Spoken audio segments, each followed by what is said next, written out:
सदर पत्रिका परिषद घेण्याचं कारण असं आहे की आपल्या गावातून ही जी वेल कंपनीची सांडपाण्याची पाईपलाईन जळगावपासनं तर दीपनगरपर्यंत जात आहे, ही पाईपलाईन इल्लीगल आहे. कोणत्याही प्रकारचं तिला लॉजिक नाही आहे.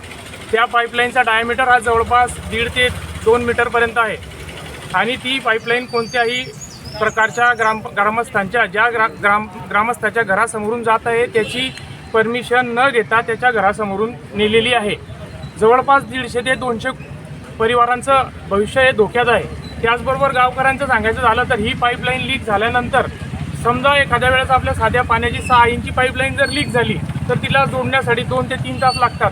पण ही जर 1.5 मीटर ते 2 मीटरची पाईपलाईन आहे, ही लीक झाल्यानंतर आपण समजू की पर्यंत वरती जाऊ शकते, परंतु ती जर साईडने लीक झाली तर त्या रहिवाशाचं काय, हे असा एक प्रश्न आहे. त्यानंतर ही पाईपलाईन नदीपात्रातून अंडरग्राऊंड घेण्यात आलेली आहे. तिथं कोणत्याही प्रकारचं फाउंडेशन टाकलं गेलेलं नाही आहे.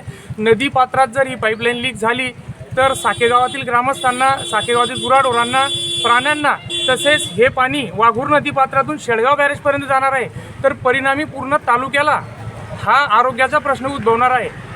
त्यामुळे आमचं साकेगावकरांच्या वतीने प्रशासनाला तसेच संबंधित मंत्र्यांना, ग्रामसेवक साहेबांना आणि कंपनीला असं म्हणायचं, जो रूट आहे तो तुम्ही बदलवावा. आमच्या नागरी वस्तूतून न घेता आमच्या गावाच्या बाहेरून घ्यावा आणि नदीपात्रातून घ्यायचा झाला तर नदीपात्रात फाउंडेशन टाकावं, जेणेकरून साकेगावकरांना येणाऱ्या भविष्यात आर्थिक तसेच आरोग्यविषयक ज्या समस्या उद्भवणार आहेत त्या उद्भवणार नाही.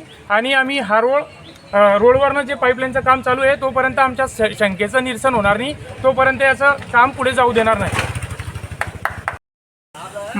विजय विष्णू सातो, ग्रामपंचायत अधिकारी साकेगाव.